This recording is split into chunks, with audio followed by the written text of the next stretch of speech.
Rajoy está llevando a cabo su programa, el programa neoconservador, que pretende efectivamente destruir el estado de bienestar y los servicios públicos para ponerlos en el mercado al servicio de las grandes multinacionales.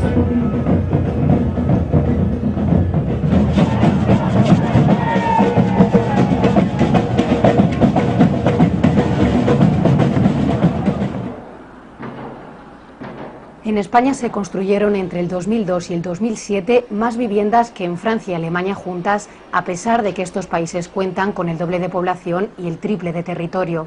El ladrillo se convirtió en el motor económico y la población comenzó a comprar casas como garantía de futuro a través de hipotecas de alto riesgo a 20, a 30 e incluso a 40 años, con grandes intereses y con gran desconocimiento.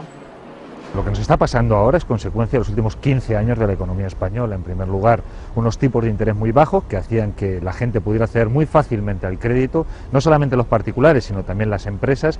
Y en segundo lugar, un proceso de liberalización del suelo que hizo que el sector de la construcción fuera el más rentable de la economía española.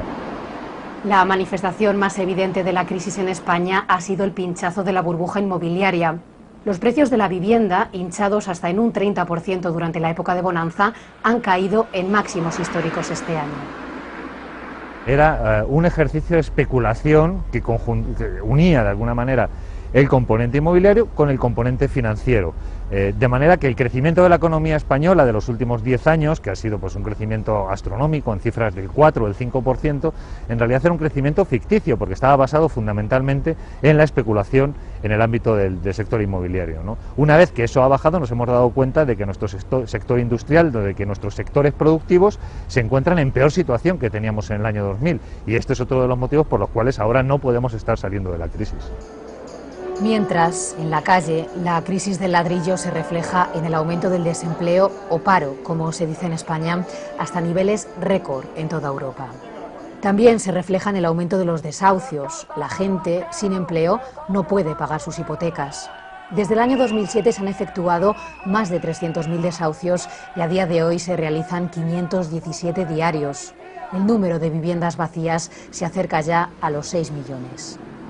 Se estima, por ejemplo, que en el año 80, para ver un poco la dinámica y la evolución, en el año 80 una persona debía invertir 2 años de su vida, de sueldo, de salario, para pagar una vivienda, pagarse la vivienda, ¿no? Comprar la vivienda. En el año 2008 tenía que invertir del orden de 10 a 12 años de trabajo de su vida para pagar la vivienda. Claro, eso evidentemente nos lleva a que ahí, en esos casos, no hay derecho a una vivienda digna. ¡Rescatan al banquero! ¡Desahucian al obrero! ¡La lucha sigue! ¡Cueste lo que cueste! ¡El pueblo lo dice! ¡Y tiene razón! ¡La hipoteca es hambre, miseria y opresión! Es espantoso, o sea, es una pérdida que a nivel psicológico, a nivel moral, a nivel humano es espantosa. O sea, yo es que soy una trabajadora, es que soy funcionaria de la Comunidad de Madrid, ¿sabes? Que pasé una oposición, que tengo una carrera universitaria, que el único delito que he cometido es intentar tener una casa. Los bancos no han estado interesados para nada en ofrecer una información veraz sobre el tipo de contratos en el que se estaba metiendo la gente. Por ejemplo, el hecho de que si tú no puedes pagar la hipoteca, ejecutan el título y sacan a subasta tu piso, y quedando desierta te quitan el piso y aún así quedas con una deuda que puede rondar los 100.000, 80.000, 140.000 euros, esa información no se ha dado a la gente a la hora de suscribir las hipotecas. Todo el mundo estaba en la creencia de que tú contratas un préstamo que está garantizado con tu casa, si no lo pagas se queda con la casa. Esto no pasa por un gobierno facha.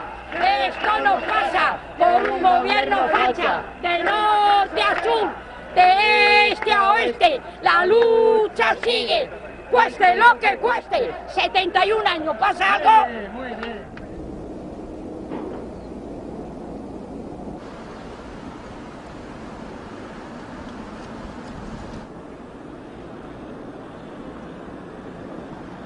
A Milagros y a José Luis les echaron de casa el 27 de junio.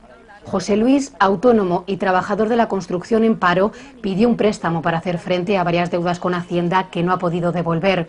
Su piso, pagado desde hace 15 años, fue el aval de la operación. Lo perdieron.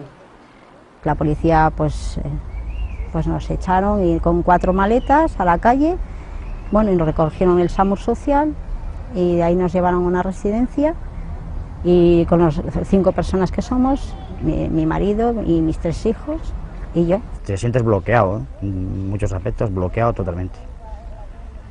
No sabes a qué atenerte, no sabes qué hacer, te entras y tienes una depresión, solo quieres que dormir. Yo antes prácticamente no sabía lo que era el sueño, podía dormir 3 o 4 horas diarias, o sea, 5 horas diarias y ahora solo quiero que dormir. ¿Eso a qué se debe? Y nos intentaron pues echar como a perros. Varias personas del 15M se pusieron a las puertas de mi casa intentando prohibir la entrada a los policías, porque se supone que los ladrones son los que me han quitado el piso. Ellos son los que son los ladrones, no yo.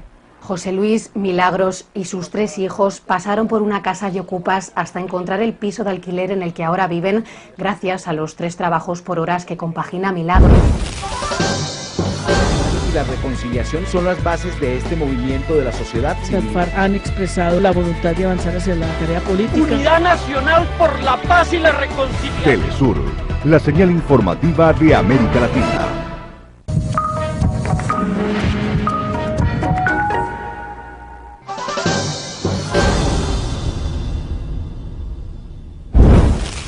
Pero la suya no es la única historia. Pilar, madrileña de 62 años, está esperando la orden de desahucio. No se trata de que uno no pague porque no quiera, sino porque no puede, ¿no? Pilar sufrió un cáncer de tiroides y un infarto cerebral que le ha provocado una minusvalía del 68%. Incapaz de encontrar trabajo por su edad y sus condiciones físicas, cobra un subsidio de 426 euros con el que no puede hacer frente a su hipoteca.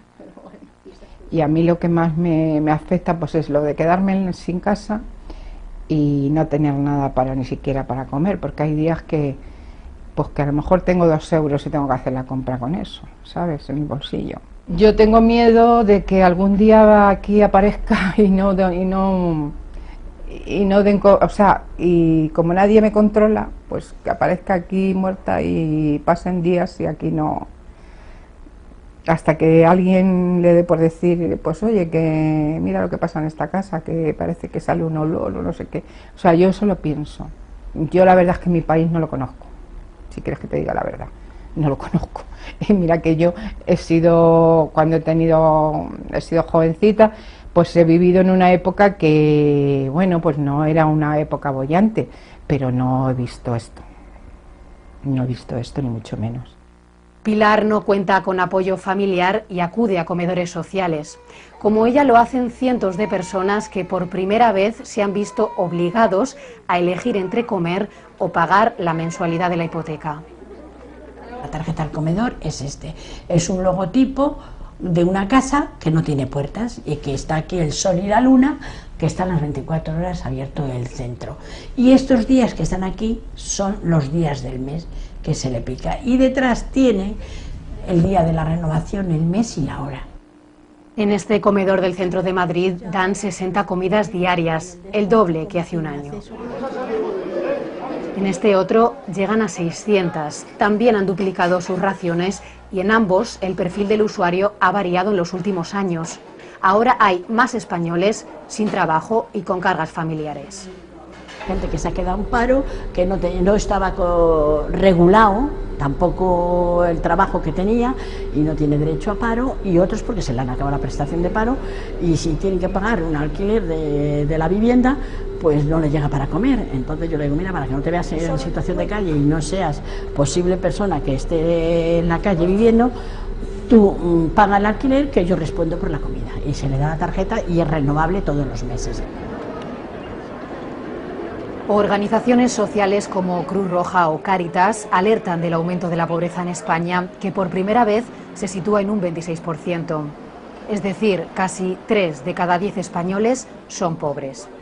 Estas mismas organizaciones reconocen que se ven desbordadas por el aumento de solicitudes de ayuda y avisan de que la pobreza es cada vez más extensa, más intensa y más crónica. El caso de la población infantil es quizá el dato más sangrante. La cifra alcanza ya los 2.200.000 niños pobres. Actualmente en España hay 10,5 millones de personas bajo el umbral de la pobreza y esto supone aproximadamente cerca del 22% de los hogares que están en España. Nos sitúa España, por ejemplo, en la Unión Europea de los 27, en el tercer lugar a la cola, detrás solamente de Lituania y de Rumanía. Esto en Cáritas lo hemos detectado también en términos absolutos, porque hemos pasado del año 2007 de recibir solicitudes de 400.000 personas al año 2011, donde ya tenemos registrados en torno a 1 millón de personas. Es un crecimiento de más del doble las personas que vienen solicitando ayuda a Cáritas. Tiene que ver con el beneficio económico, con la intencionalidad principal del crecimiento económico, que busca sobre todo el máximo beneficio, que busca el enriquecimiento más que el reparto, que busca, digamos, la apropiación más que la solidaridad. La propia Comisión Europea alerta de la creación de una nueva clase social, los trabajadores pobres, personas que, aunque trabajan, no cuentan con un sueldo que les permite llegar a fin de mes. En Alemania, los minijobs han creado 7 millones de alemanes poor workers. En España, estos trabajadores suponen más del 14% del total. La cifra prácticamente se ha doblado desde el 2007 y el comienzo de la crisis. Esa ecuación en que parece insistir muchísima gente, medios de comunicación, actores políticos, etcétera.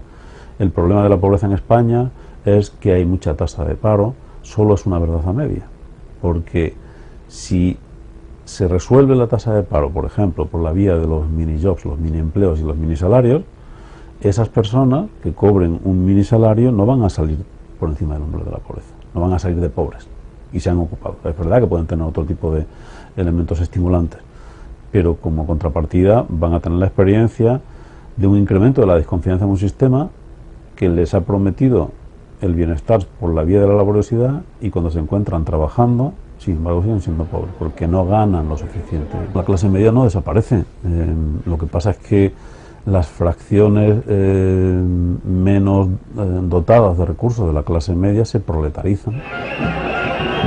El empobrecimiento está conllevando el hartazgo y el aumento de la conflictividad en las calles, así como el nacimiento de grupos de acción social.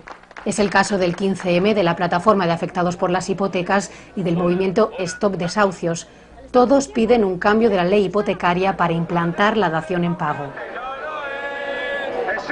El contenido de esa iniciativa popular es la paralización de los desahucios, en primer lugar.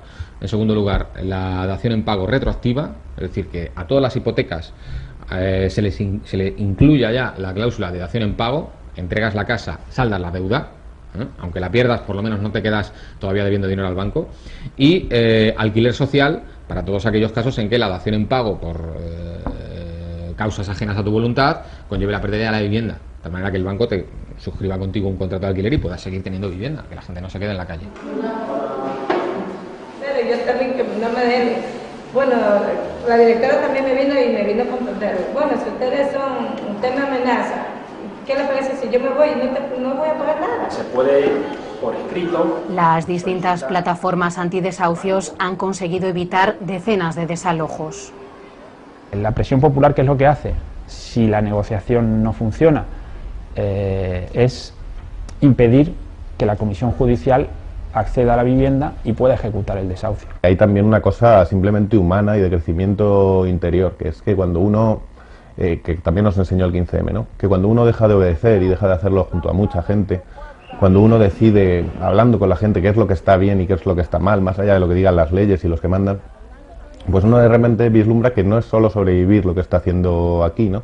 Que merece la pena levantarse y pegarse con alguien y poder abrazarse cuando por una vez tumbas a este poder terrible. ¡Jamás será vencido! ¡El pueblo unido jamás será vencido!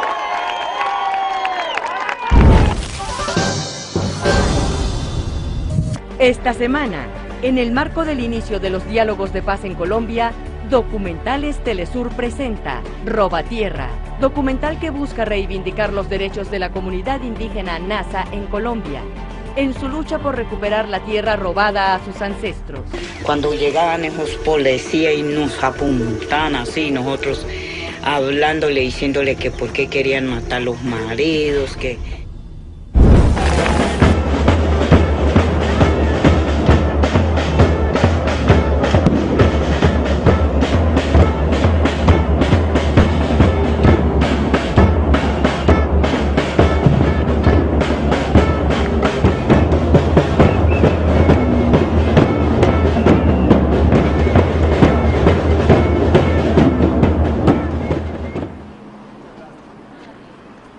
Bankia, la cuarta entidad financiera del país, fruto de la unión de 7 cajas de ahorro, anunció su bancarrota en mayo de este año.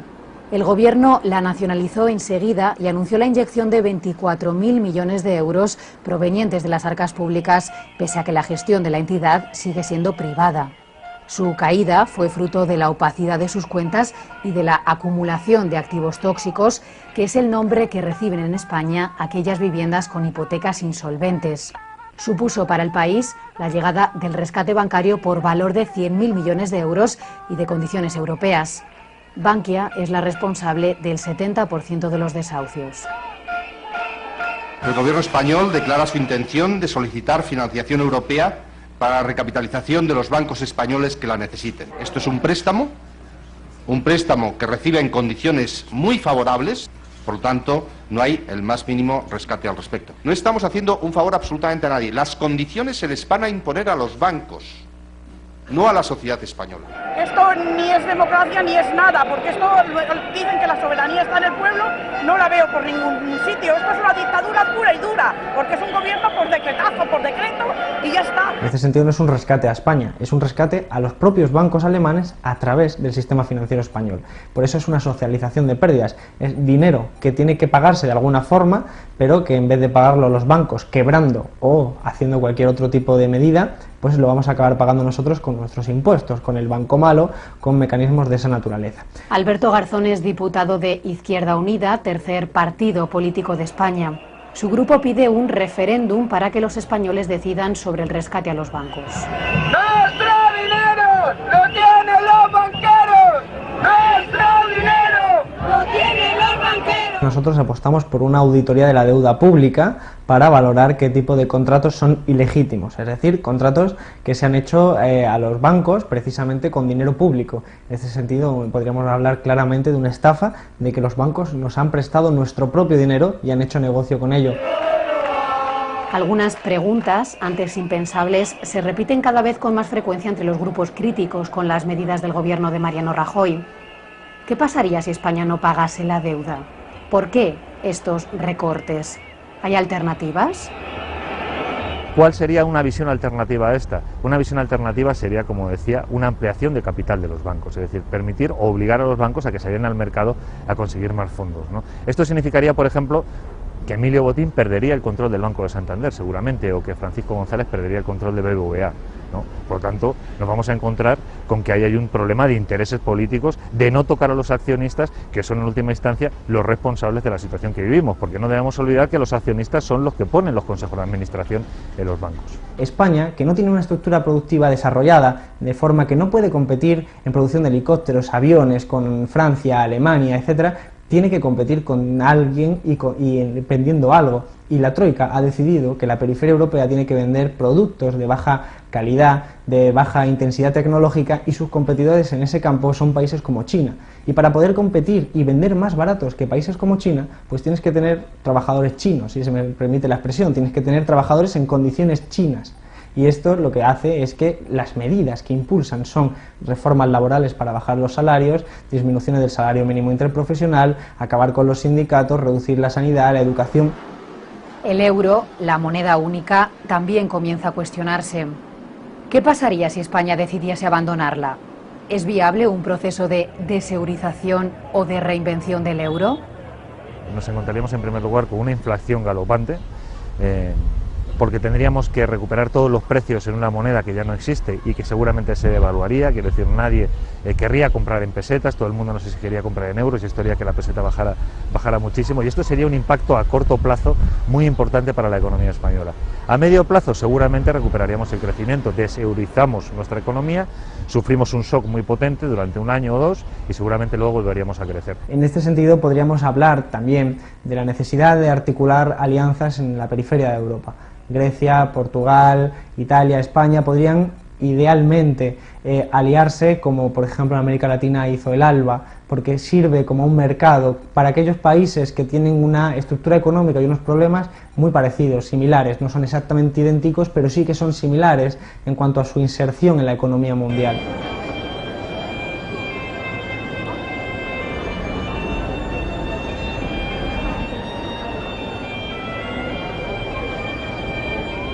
Pero la crisis española del ladrillo no solo está dejando a cientos de personas en la calle y en riesgo de exclusión social. El dinero que se presta a los bancos se retira de la sanidad y la educación públicas. Especialmente duros son los recortes que afectan a los enfermos dependientes, 1,5 millones en toda España, a los que el Gobierno ha rebajado un 15% los subsidios. De la misma manera, sus cuidadores, en su mayor parte familiares, dejarán de cotizar a la Seguridad Social y el precio de los medicamentos crónicos para la mayor parte de ellos sube. Lo que la dependencia gasta del Producto Interior Bruto del país es el 0,6%, el 0,6%. El Ministerio de Sanidad tiene un presupuesto de 67.000 millones de euros. La ley de dependencia, tal como está ahora sin recortes, estamos hablando de que supone 6.000 millones de euros. Es decir, ni siquiera el 10% del presupuesto de sanidad, con lo cual la motivación de los recortes nunca puede ser económica, porque no soluciona el problema. La motivación, evidentemente, es una motivación ideológica, en el que tenga dinero pueda cuidar a su dependiente en casa, como toda la vida parece ser que han hecho, y el que no, pues que vaya a la beneficencia. Teo es el padre de una familia de 4 miembros. Él y sus 2 hijos son dependientes y viven gracias a los subsidios del Estado. Su mujer cuida de todos ellos y la perspectiva de salir a buscar trabajo fuera se prevé difícil. No le quedan horas libres. Nosotros no tenemos como otras familias a lo mejor donde agarrarse, a un hermano, a un padre. Nosotros somos los 4 solos. Somos los 4 para los 4. En cuanto nos quitan el 15% nos obligan a irnos a la calle, porque no podemos mantener el pago de este piso, ni el pago de unas condiciones. Entonces, por ejemplo, en mi familia, sí, entre mi mujer y yo, con todo el dolor de nuestro corazón, sí hemos hablado ya del tema suicidio. El tema del suicidio, la gente podrá decir que cobardes, o hay que seguir luchando, sí es verdad. Nosotros estamos luchando y seguiremos luchando hasta que ya no nos queden fuerzas. Pero si yo me tengo que ir a la calle con 2 niños pequeños y encima con la discapacidad que ellos tienen, se me van a morir en 2 días. Y antes de que se me mueran sufriendo, prefiero terminar con ellos, terminar nosotros y dejamos de sufrir. Y ya está. Ese es el gran problema de esta sociedad, de este gobierno.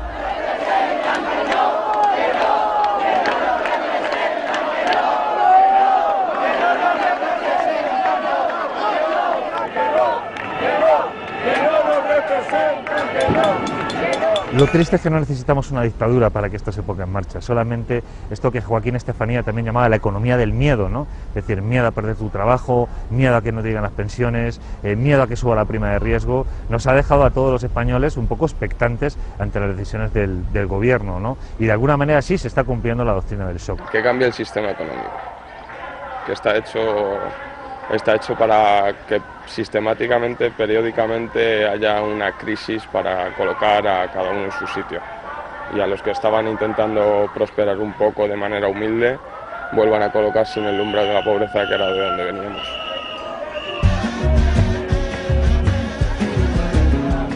Pues mientras esperamos,